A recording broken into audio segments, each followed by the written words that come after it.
Hey, what's good, everybody? Welcome to the closing beat. Happy Friday. Hope you guys are having a great day today. This is our stock market update show we do for customers and those of you that want to watch every single day. It's sort of our roundabout way of asking for your business, for you to keep us in mind. We're financial advisors here at Jazz Wealth, and if we help you, maybe we show you a few things, maybe you keep us in mind over at jazzwealth.com. We're a teaching advisory company, so everyone who says you should teach customers, I believe wholeheartedly in that. So we do weekly classes for customers. In fact, actually, if I could just briefly share, if you're one of our customers, I'll update you in the dojo. The dojo is our sort of client portal that we're building out here. It has our private videos that are only available for customers. Last night's class, your performance reporting, that is available along with all the other classes we've ever done that are private. You can't find them there publicly. You can go check that out if you're brand new with us here at Jazz Wealth. And also, your homepage, you can now follow along in the stock markets like I do and share with you guys here every day. This is our sort of stock market page we're working on, and I hope you'll check it out. So that's all I have as far as updates go. Let's cover the markets today. You can see it was a pretty good day. Stock market-wise, we've got the Dow up 139. That's all basically because of Boeing right in the middle of the day. I'll share that with you as we get there. S&P up 14, and the Nasdaq added 57 on the day. Continue to be a good day for tech, and big tech stocks will, of course, cover that. Now, if you look at the bottom right-hand side of your screen, you can actually see, well, you see the minute-by-minute performance of the market, but look at that blue line that's vertical, light blue line off to the far left. That lets you know about how the today's trading volume was relative to the average. Anything above 1 is greater than average. Anything below is less than average. Sort of a risk on day, which is a way that Wall Street likes to talk about people buying and interested in buying the markets. So a lot more volume than normal, close to 1.5 times the average volume. And on a Friday, a lot of people don't like to take risk going into the weekend. You never know what could happen, right? So a lot of risk on going into the end of the week. And I think that's pretty interesting. So let's cut over to the charts real quick. We're going to just kind of breeze through it. You got the S&P 500 right there, poking its head above the resistance area, a little stubborn resistance area we've been dealing with here in the market. So it's all good news. I've left this orangey red sort of thing on here for about a month and a half now to let you know where the next resistance area was going to be. And we're just poking above it here today. So you would think all looks good. You would take a look at the Nasdaq and you go, man, that's a strong little rally. Maybe the markets are going to get back to new highs. Here's my problem with it, if you're paying attention just on a day-by-day kind of basis here. Russell 2000 is hinting that we're not going higher. Look at how the Russell 2000 did not play along just like the rest of the markets. That's known as sort of a leading index if you like following the different indices. That's a leading index, and it has not participated all week long. It's been bad news every single day. I think that's hinting at a pullback, which would ultimately pull us down a little bit here. Also, financials, I think they're hinting at a pullback. It's a real moment in time for both of these, both the Russell 2000 and the financials. Either we snap above all of this and start to join the market, kind of like Apple just recently did, or I think this is really hinting at some selling pressure here to the downside, which if so, just pulls the markets back maybe next week. And I don't think that's a problem if the markets do fall. But those two, I mean, not everything was perfect today. So something to keep in mind. What's the story that the different indices are telling you? And when everybody's focused on one thing, yay, S&P above the high, S&P, it's over the little resistance. Did everything sort of agree with the same level of excitement? Now, some things that didn't really make headlines today, I thought they would. In Saudi Arabia. Saudi Arabia is like the largest OPEC member and sort of the dominant news headline. When they say something, we all listen. When the rest of them do, nobody really cares. They announced that they would cut production in March, so we covered all of that. They did. They followed up with that. They also announced that they'd extend into April. I thought that might move the price of oil today. It held above its recent breakout, but really didn't give us anything really exciting there. Just this week, by the way, oil's gained over 4%. So that really wasn't very exciting. Thought it would be, but it wasn't. Semiconductors, here we go. So you got the semiconductors on the day. There we go. Semiconductors were the just dominant force behind the markets today. Remember yesterday I said you had this sort of tug of war in the market between financials and semiconductors. We needed them both to work together to have any significant rally in the market. What happened today? You had semiconductors really lead the way. You had financials up over 0.5%, so they're working together, but the semiconductors much stronger, able to break to highs. Really, it's just due to Broadcom. We'll cover that one in just a moment. But a great little rally in semiconductors. Now this sector up by over 25% on the year. Tech, that's your leading sector. XLK is the symbol I'll use to look at it. Up 1.25%. Great week for tech, making new highs 3 out of the 5 days this week. Give you an idea of sort of the momentum behind that category there. And so not too bad there. Jeez, what the heck is that? All right, so I want to do something else. I want to cover, turn the volume down, that's too loud. I want to cover something else here real quick. Utilities, we covered them yesterday, overbought. Not only overbought from a technical perspective, but also overbought from a, what's going on? Also overbought from a fundamental perspective. So I covered this yesterday. Trailing 12 months price to earnings ratio on the utilities pushing 20%. Doesn't like the 20% area. Investors sell when we get to that 20% area. Let me show you real quick. You got the XLU as the symbol I'll use to cover that. Naturally, you can see it's performing really well. Yesterday, I mentioned this whole overextension thing. It's already kind of started to pull back, but this is not a day-by-day thing. This is a long-term thing. Historically, when the utilities get overpriced fundamentally by more than 1% relative to the S&P, meaning it's 1% more expensive than just investing in the S&P 500. Historically, when that happens, you have a pullback coming immediately. So anyways, just wanted to kind of run through that with you. Okay, let's go here. We've got for the week. I thought I'd try something different here. For the week, you got the tech sector is your best performing sector, up 3 out of the 5, or hitting new highs 3 out of the 5 days, 3.5% gain. Real estate, here you guys like to see it. Let's see it. Well, we can use any real ETF here. Real estate sector up 3% on the week. XLRE, by the way, if you want to look at sort of a broad-based measure, there's a dozen different ways to do this. But great week for this one, up 3%. Also up 15.5% on the year.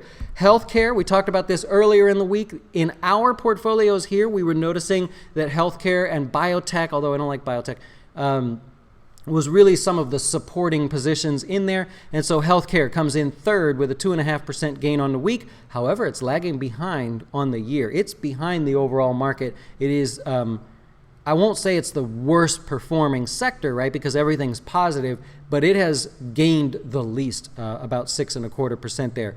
On the downside, your worst performing area, you probably would guess, is industrials. XLI is the symbol that we use to track, or we're using now to track that. That's a little bit of your Boeing in there. So consumer discretionary, your second worst performer, but still added 1% on the week. Just really didn't get anything done there. So I thought I'd kind of point that out. Do you like the countries? You want to know what's going on around the world? Because I track all this stuff too. I'm just testing stuff on you. You guys will give me the feedback. Love it, hate it, stop it, do more. Brazil, by the way, was your best performing country this week at about 5%. India was second. It was basically both about the same performance there. And the worst performing was in the Philippines. They lost about 1% on the week there. Now, the major indices, how did they perform for the week? The Nasdaq, which makes sense, right? Tech was the best performing area of the market. Naturally, the Nasdaq is a tech-heavy index. So please keep this in mind. I get a lot of calls from people that go, Dustin, I want to invest in an index fund. And I go, which index? And you can't answer that question. If you read a book and it told you to invest in an index fund, chances are it also told you to pick an advisor who's a teaching advisor. So right here, huh? But we all know what books you're reading. So when you decide you want to invest in an index, which one? Do the research. Please understand which one fits you best. They are not all the same, by the way, and it does not benefit you to just randomly choose the S&P 500. For example, the Nasdaq, I'll use the QQQ. I think you can see the symbol on your screen there. That's your best performing index here for the week. What's the second best performing index? You think S&P 500? Nope, S&P 100. Now, don't bash me if you understand what all of that is. You kind of understand why it's the better performing sector. S&P 500, I'll use the VOO because that one's popular. Or SPY if you want to follow that. That's your third best performing area. What was the worst, index. What was the worst performing index of the week? I'll bet you if this didn't have such a delay, you'd probably be able to guess it, right? Think about it. Boeing had a rough go of it. On Monday, we mentioned that Boeing made up 22% of the Dow's rally since the beginning of the year.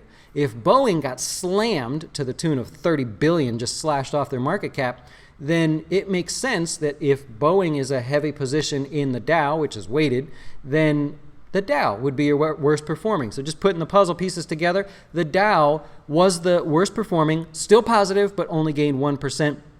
And interesting, I'll use the IWM to show the Russell 2000. What I just say a minute ago, which sector just showed like it wasn't wanting to participate, what index showed like it wasn't wanting to participate, but really needs to keep this market afloat? The Russell 2000. That was your second to worst performing index in the overall market. Now, one other thing to highlight, and then we'll talk about some stocks, the categories of the markets. You can call them groups, you can call them industries. The way it works, by the way, it goes like this. So you ever notice how I always start by talking about the major indices, Dow, S&P, Nasdaq, and Russell? I start with those. Then we go down to sectors, and we'll cover industrials or tech or whatever, financials, whatever it happens to be. From there, you can break up those sectors into industries or groups. Everybody has a different name for it. There's no wrong answer. We all know what you're saying. But you can break up those 11 sectors and say, well, now we have subcategories of all of those. So if you were to break into those categories, you'd find that the oil and healthcare spaces did the best this week. So far, year to date, by the way, if we do a quick sort here, I've missed it. I haven't talked about it yet. Guess what the best performing group or industry in the market is this year so far? It's the solar stocks. Not very popular. People don't tend to look at them. If you want to look at the solar stocks as an ETF, TAN, it used to be really popular. It's sort of spotty right now, but there you go. Right? So just a different way to cover things on a Friday. Try to give you a little bit more broad-based what's going on, take you into the weekend with some thoughts and questions and such. Boeing, that one gained some steam today. Software patch coming within 10 days. I don't like that. I don't like that. I like them to take their time. They got a software patch. They were already working on it. They're apparently going to send it out in 10 days. It could be a couple weeks. Now, I didn't read deeper into the news. It just seemed like, hey, that's cool. They're a little bit ahead of schedule. If we look at the Dow, and I show you a minute-by-minute time period of the Dow today, and today only, here's the beginning of the day, by the way, and then off to the right is the end. You want to take a guess where the news came out in the Dow? So the Dow's just like, I'm just trending lower. Got no real good news here. What's that? Phone call from Boeing? Something's going on? Right in here. Right there is where the news came. Gives you an idea of how heavy Boeing is on the overall Dow. There you go. So sometimes just breaking it down, zooming in a little bit further. Facebook lost two of their executives, or are losing two of their executives. Chief Product Officer and the VP of WhatsApp both leaving. That brought shares of Facebook back down to these lows right here. It's still not bad. You can look at it as like a temporary discount. They've got some issues they're still working through, so I think pullbacks in there need to be suspect for now.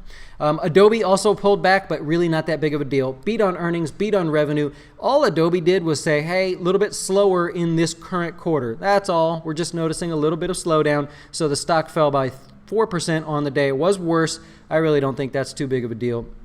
It's still up over 14% on the year, so just a minor little pullback. Some people bailing out on it.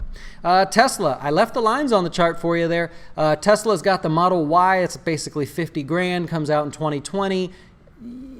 I hate to say it, kind of looks like a hatchback. Like, I don't. If you've seen it, go take a look. It's supposed to be like a crossover SUV. Take the Model 3 and pretend you could just go a little bit. It just kind of looks like that. I wasn't very impressed, personally. I'll leave it at that. Anyways, from a technical perspective, we're stuck in a downtrend. I drew these lines on the chart here for you, feels like about a month ago, to show you what people are looking for. We're in no man's land. There's no reason for someone right now to buy aggressively because there's no form of support, and there's no real reason for someone to sell aggressively. If you're in the stock, unless you bought way up here and you're just feeling like, I got a loss, I need to maybe take the loss and move on. So the pressure right now is to the downside inside of these two little lines. I hate to oversimplify it, but that's exactly what every trader is looking at and almost nothing else. Broadcom shot to new highs. This is the reason your semiconductors were higher today. Beat expectations by a whopping 32 cents. So didn't just beat, right? That's a serious beat. $5.50. What does that say? $5.55 a share. Revenue was a little bit lower, but mostly thanks to China. They fully expect that to recover, so gave them a little bit of a pass there. Great margins, too. Ulta. You ever been to Ulta? You got a spouse that's been to Ulta? They're good salespeople in that store. Tell you what, if you're trying to learn how to train a sales staff, go watch what they do at Ulta. Good stuff. I mean, I stand there and just watch. I'm fascinated by it. Anyways, they reported earnings. Stock shot to new highs. Also a bit of a technical breakout there. They earned 5 cents more. 5 cents more than expected. Revenue better than expected. Sales, that's the big focus. How are sales? Are they selling more? And if so, give me a comparable store sales number. That came in at almost a 10% increase, which is high. It's just really high in the retail space. So know that. They deserved what they got today. Very nice. Netflix, this is your chart of the day if you're a technical trader, hinting at breaking out of this range. Can I spend a moment on this? Hold on a second. If you got somewhere to be, I'm sorry. I'll breeze through the rest of it. Picture this. Think about this. What's happening here? The stock bounced off the lows. Everybody's excited. You go, all right, sweet. You then, at this point here, right in here, you have people going, damn it, I missed it. Shoot.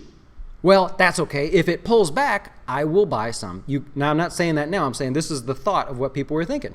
So it rallies up. It starts to pull back. What happens? People go, I missed that first bounce. I'm going to get in on this one. And so therefore, the stock is unable to sell off any further because people were buying right here simply because they missed it and wanted to get in.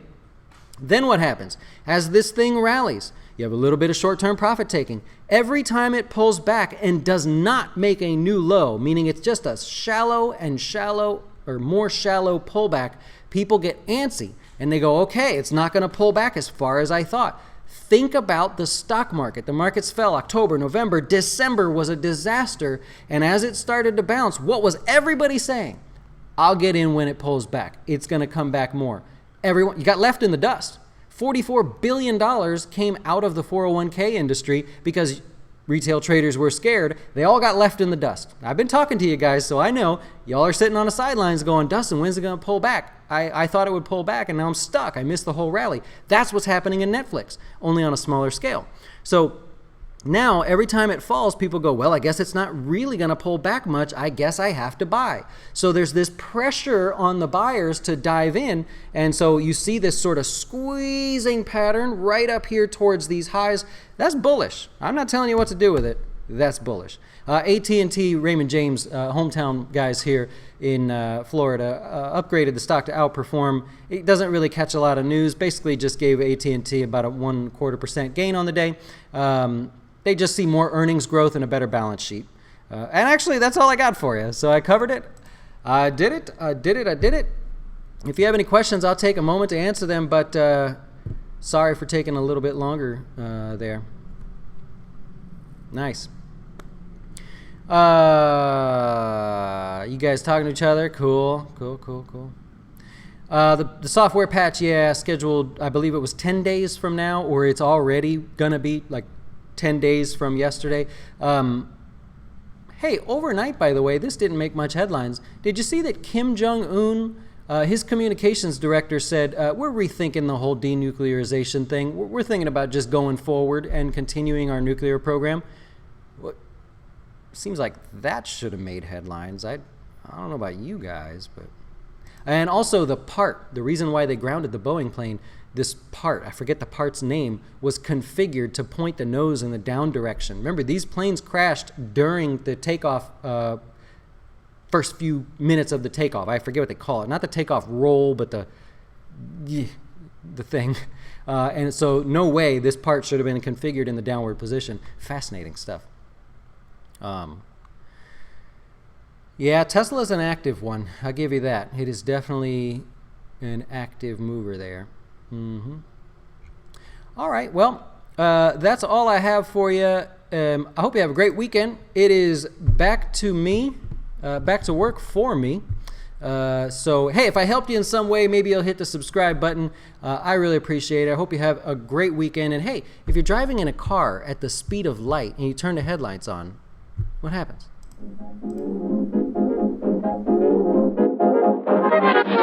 Why should you choose Jazz Wealth as your retirement or long-term investing service? Our portfolios are managed by us, not some faceless mutual fund manager. Our private classes will teach you everything about investing and getting your dough straight.